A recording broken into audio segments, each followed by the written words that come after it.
Welcome to the Windows Computer and Technology channel.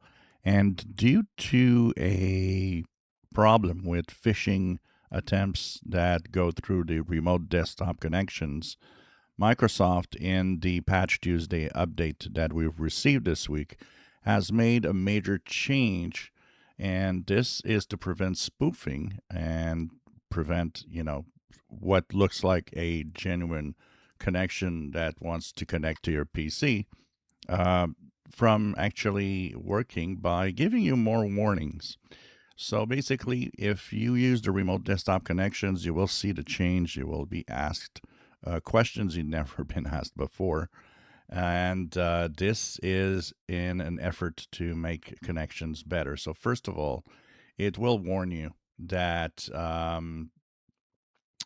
a remote desktop connection is about to be established with another computer, and that means that you can expose your PC and data to security risks.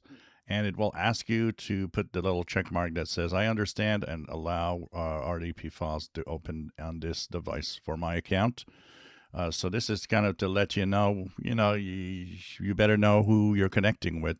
One of the biggest misuse of the remote desktop connections is with phishing attempts from fake security firms that say that your PC has, viruses, and you need to connect to, or in order to have your PC cleaned up and fixed.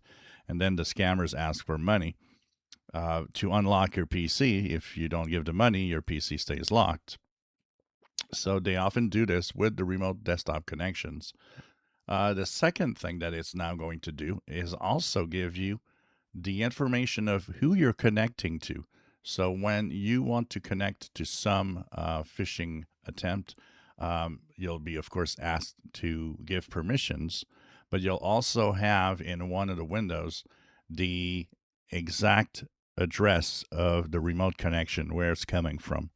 So you'll have more details. And of course, here you'll have the choice to, what do you want to give in permissions so that they can access your PC.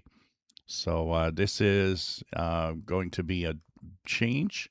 Microsoft has issued a registry change if for some reason this breaks your remote desktop connections for some incompatibility of some sort. There is a registry change that you can do to have it come back to the default that it was before. So this is happening with this new update this month of April 2026. If you enjoy my videos, please subscribe, give us thumbs up. Thank you for watching.